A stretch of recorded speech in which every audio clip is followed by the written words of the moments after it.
We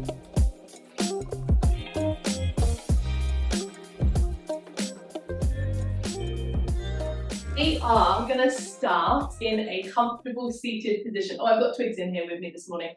We're not moving that much. Twigs can sometimes be a little bit annoying when I'm on my yoga mat, but we are going to be sort of like seated, working very much on like head, neck, shoulders, chest, upper back area. So we're going to be a little more stationary than normal. So our extra yoga guide today is little Twiggy, my little love.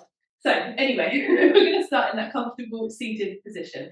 Now, I am a huge fan of telling adults stories. I feel like when we're kids, we get told loads and loads of stories. We learn about this beautiful, vast, colourful, vibrant world that we live in. And then as we get older, we stop hearing stories from other cultures. And I actually think that's really sad. And yoga really reignited my love of hearing and telling stories. So I wanted to tell you a story today from yoga and Indian mythology, which actually has quite a lot of basis in the yoga practice. So yoga has a lot of poses, a lot of mudras and mantras, and even breathing techniques named after the characters in a lot of these stories because they form such a foundation of the culture within India. So we are going to have a little wiggle and a little fidget. If you feel a little bit tight and cramped this morning, then just take a big breath. Give those shoulders a nice heavy shrug.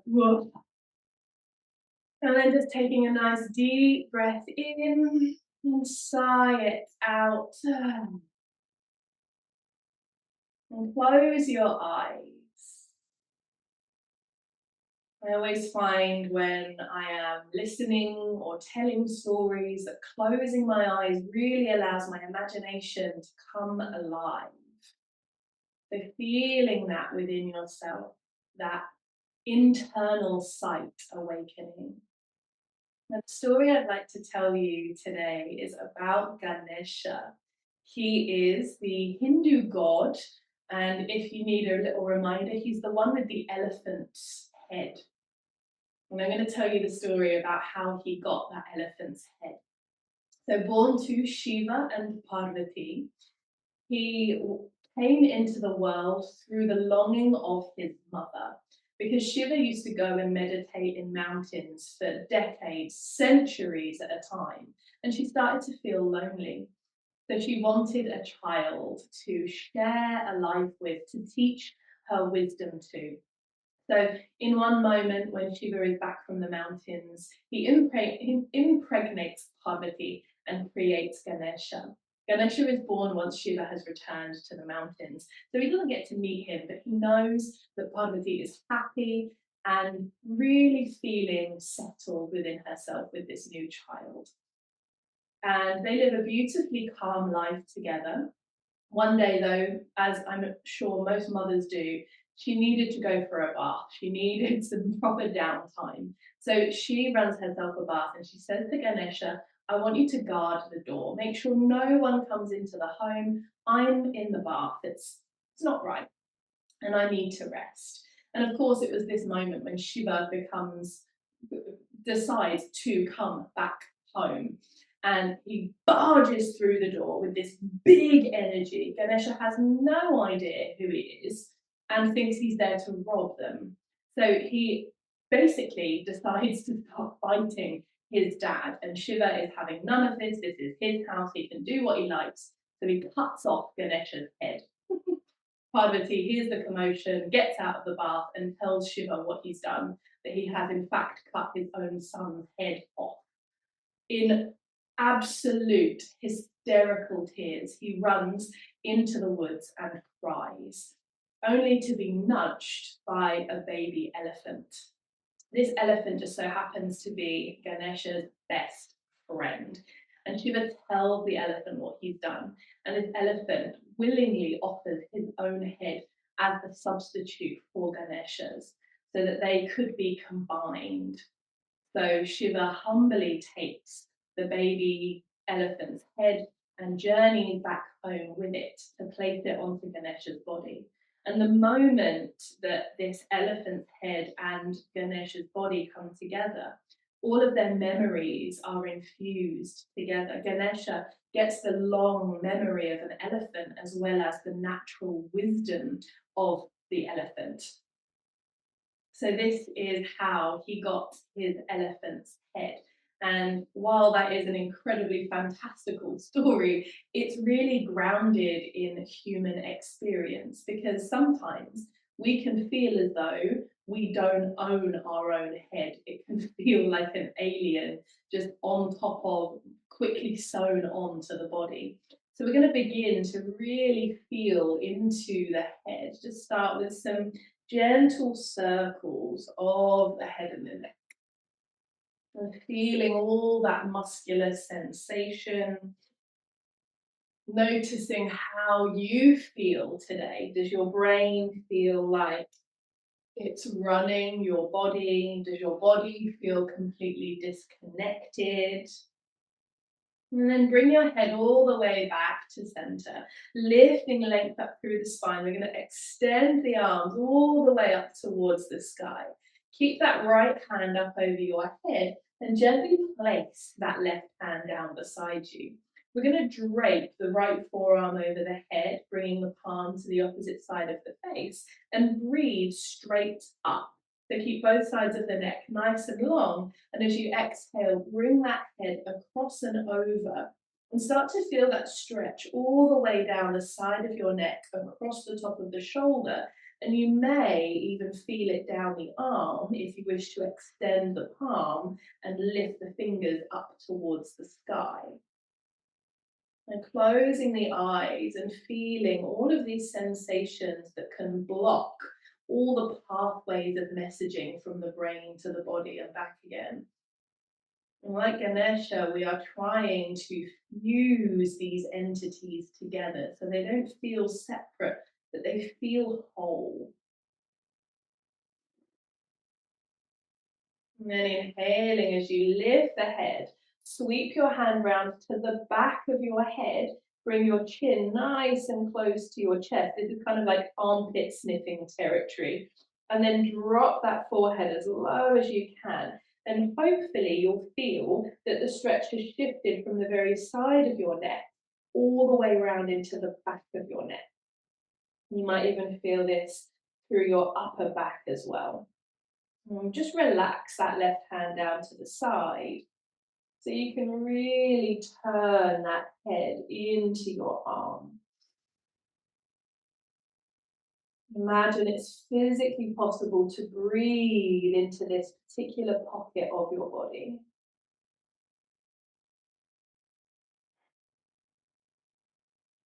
You may feel your head gradually getting a little bit heavier, that elongation through the upper spine, gently lengthening with every exhale. And then inhaling as you lift the head, turn your hands sideways and cup the base of your skull as you turn back to center. And you're going to walk that left hand out to lean into it and lift that elbow nice and high. As you inhale, open the chest and rotate your head while still holding a good weight of it in your hand. And then bring that elbow down and across to your opposite knee. You're going to do that twice more. So sweeping all the way up and out. And then sweeping across, in and down.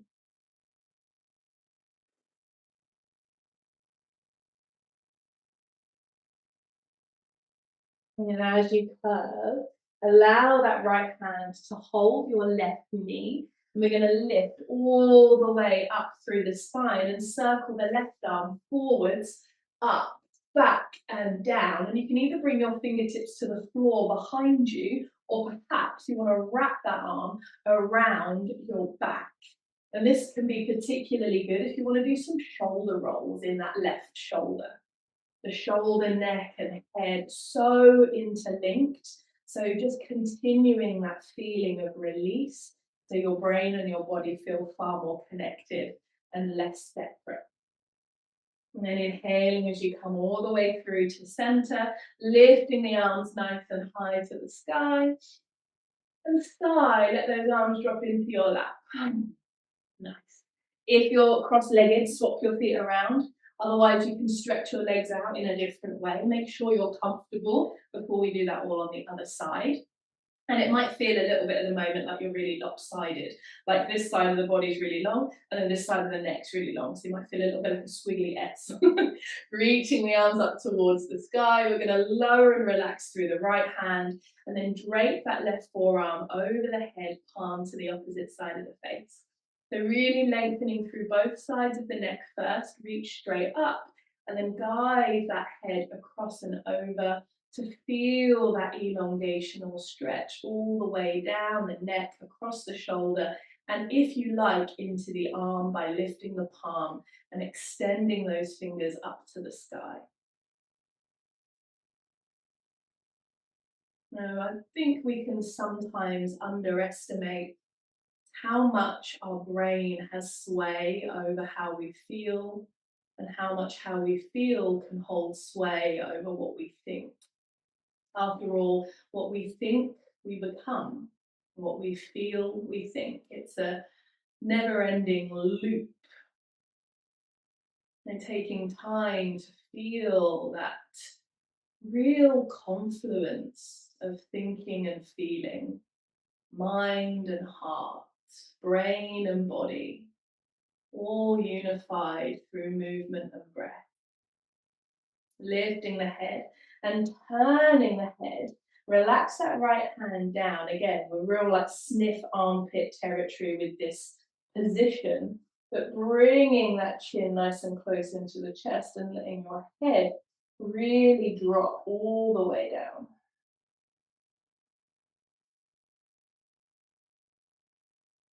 Really let the natural heaviness of your head aid you in the sensation of inner spaciousness, reaching ever closer to that goal.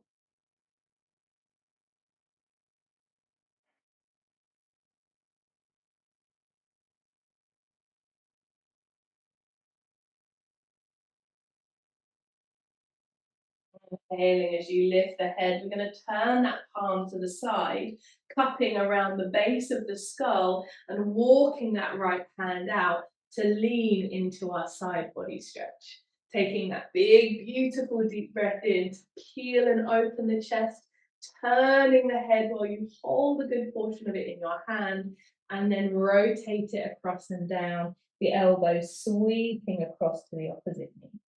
Twice more. Take the entire length of your inhale to unfurl and rise. The entire length of your exhale to curve across and down.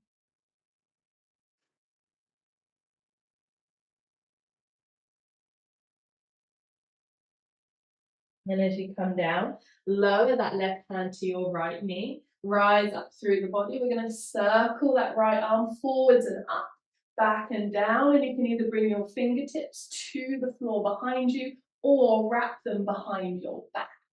Again, this is really good if you want to get into that right shoulder, just rolling it a few times, continuing that exploration of inner spaciousness.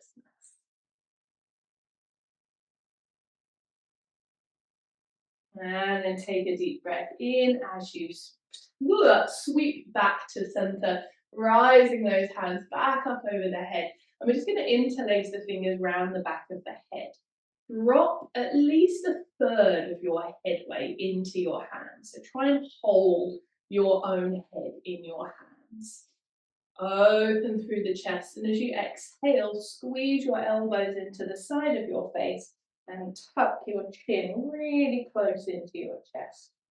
I'm going to do that twice more. Squeeze, lift and open. Exhaling, squeeze in, forwards and down.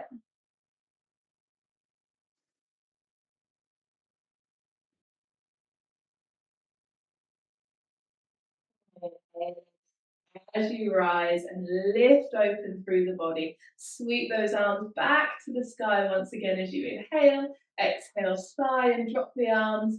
Oh. And hopefully you feel like you've got a new head. It might not be as cool as an elephant's head, but it's a good head. I know. She's really annoying because she's so relaxed all the time that she really points out how stressed you can become in a minute. So we're going to sweep the legs around and come into tabletop position, planting through the palms. And if it feels comfortable on your knees today, tuck your toes under. We're not going to do too much through the lower body, so take any opportunity to send your awareness down into those toes. Flowing through cat-cow 3 times, we're going to start just with the head. So lifting that head forwards and up, and then squeezing the chin into the chest. Just feeling that flow through and up, in and down. And once you've done that a couple of times, start to bring it into the shoulders as well. So really squeeze those shoulders together behind you, and then push the round through the upper back. Feeling that movement that stems from the head, beginning to meander all the way down your spine and into your body. And it becomes a little snake-like. So it's the head that is the catalyst for the movement, and everything else follows in suit. We're going to do the same thing, but we're going to do a side-to-side motion. So take the top of your head over to the right, then take your shoulders over to the right, then take your rib cage over to the right, your waist, your hips. And by the time your hips have swung over to the right, your head is probably pointing over towards the left. So then you can do head, shoulders, ribs, waist, hips to the left, head then goes to the right. So you have this kind of meandering feeling all the way through your body as you start that movement with the head and gradually let it meander down the spine and into the rest of your body. And then taking a deep breath in as you come through to center, tuck your toes under, lifting nice and high through the hips. Give that head a really good dangle today. Nod, shake, whatever feels good. Breathing nice and deeply. We're going to take an inhale. Lift your right leg up and back behind you. It doesn't have to go far, just lifting it, letting it float to the sky. And then hug that right knee in underneath you. Now, this is like the opposite of pigeon. So instead of taking the foot wide, you're going to turn your foot away from you. So you bring your right knee over to the left side of your mat, and then you end up in a gate pose, like a turned-in tabletop. So we're going to plant all the way through that right palm and lift the left arm all the way up towards the sky. Lift onto the left big toe. And then as you lift the leg up, take that left hand over your head. Inhale. And exhale, squeeze your elbow and knee together. Twice more. Extend and up. Extend and then extending, let the toes come back down. And we're going to swing. So it's a little bit like an elephant trunk. You're going to swing that left foot around in front of you and try and tap your shin with your palm. Keeping that leg as long as you can, swing it all the way around behind you and extend your left arm over your head. Twice more, sweep forwards and around, and then back and open. Squeezing, and then wrapping. We're going to bend that leg behind the body, and then sweep and open your left arm to reach it towards that bending leg. If you want to, you could pick that foot up behind you and see how it feels to hold it. The big pose really opens the chest, especially when you squeeze those shoulder blades together behind you and rotate that head nice and high. Releasing through that leg, circling the arms all the way up. And we're going to step back into downward facing dog. Nice deep breath in. And sigh. Then come forwards into plank. Holding and lowering that you're resisting gravity. Softening down into your mat. Then inhale as you rise into Sphinx pose, opening that chest, lifting the heart nice and high. Love this pose because it really opens the heart and brings that link between the head and the heart to the forefront of our mind. Rolling down, hands in underneath the shoulders, ripple all the way up and back, but come to child's pose, bowing that forehead down onto the mat. Find a little sway of the head from side to side. So feel that pressure massage across your forehead and that gentle roll through your neck, easing and releasing your upper back. And inhale as you rise all the way up through tabletop. We're going to tuck the toes and lift back into downward facing dog. Planting through the palms from here, we're going to lift the left leg this time and just let it flow up and back behind you. Doesn't have to be high, doesn't have to be straight, doesn't have to be pointed. Just let the leg go up as high as it wishes to. Then hug that knee in towards you. We're going to turn the knee inwards. So it feels a little strange at first, but bring that knee across to the right side of the mat and point the toes behind you so you can fully turn supported in a side tabletop, basically. Stretching that arm up to the sky, lifting up onto the tip of your right big toe. And as you lift the leg, lift the arm over the head. Inhale. Exhale, squeeze elbow and knee together. Twice more. The whole inhale brings you into your extension. The whole of the exhale brings you into that contraction. And then extend and lengthen, toes down. Sweep that leg round in front of you and tap the shin with your right palm. Keep that leg really long, swing it round behind you, arm up to the sky. And it's that trunk-like movement, that real freedom. I saw a little Instagram reel of an elephant using its trunk. And I think I forget how dexterous they are, how they can use things and grab and pull and twist. As that leg goes behind you, really bend the leg and you can circle your right hand behind you to reach for it, possibly even lifting the foot so you can hold it. And you can really squeeze this in towards your bum, or you can push the foot in towards your hand. Take a deep breath in and then release, extend through that leg, swivel on the ball of the foot and step back into downward facing dog. Again, let that head really dangle. And then flow forwards into plank. Lowering down all the way onto the belly. And inhaling. You can go for Sphinx pose or you can press through the palms, squeezing the glutes to lift and open the heart and the head. Now, it doesn't have to be high, it can be here. That's perfect. Go for your height. And then from here, use those knees and the lower belly to help you ripple all the way back and down into child's pose. Once again, rolling that head from side to side.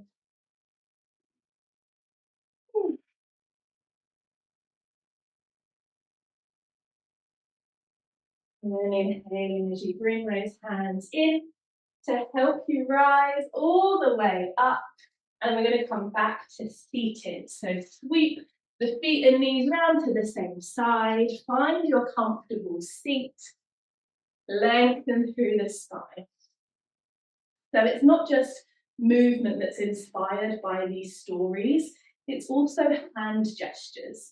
And the Ganesha Mudra, bring your right hand in front of your chest, palm facing your heart, and then your left hand faces away from your heart and tuck it just between your right hand and your heart.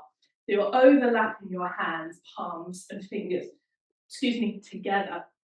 Then lock your hands together so you create this finger link at heart center. You're really going to pull as if you're trying to do a tug of war with yourself. Ganesha is known as the remover of obstacles because, let's face it, there's not many obstacles bigger than overcoming having your own head chopped off. So really feeling that inner strength within you, your ability to overcome obstacles.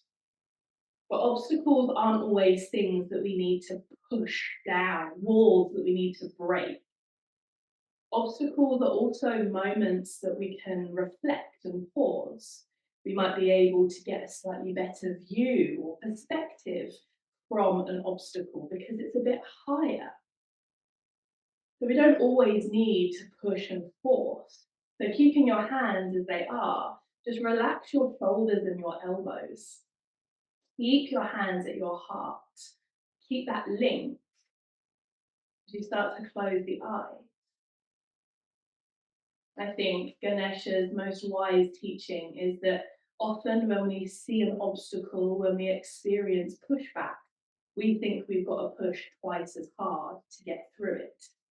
When in actual fact, we have the opportunity to surrender. An obstacle isn't always there to be moved out of the way. We don't just remove obstacles, we experience them. A wall to lean up against and feel supported by, something to change our perspective, another route, another path that could go round the obstacle and work out far, far better. I think when we look back on our own lives, we can see where the obstacles have been and how we've approached them. And Ganesha is ever wise with his elephant head and can be a lovely guide, even just a gentle reminder that obstacles will come our way, but we can handle them in a myriad of ways. And just let your hands release. Bring one palm to your chest and layer the other hand on top. Breathing into your heart and feeling the way it interacts with your mind. The heart sends much more information to the brain than the brain does to the heart. So for today, for the next few days, see if your heart can enlighten your brain. Inhale to circle the arms and connect the palms. Exhaling to hug the hands to heart center, bowing ever so slightly in reverence to the parts of yourself that feel a little bit like Ganesha. Instead of feeling separate, we feel more connection. Even two seemingly opposing opposites can come together and find harmony, like an elephant's head on a young boy's body. I'm going to close our practice with the Ganesha mantra. This is essentially the same line 4 times, which means I bow to the wisdom of Ganesha. I hope you enjoy it. Om Gom Ganapataye Namaha. Om Gom Ganapataye Namaha. Om Gom Ganapataye Namaha. Om Gom Ganapataye Namaha. Om Shanti. Thank you so very much. Thanks, Twigs. Inspiring as always on the napping front. Yeah, very good.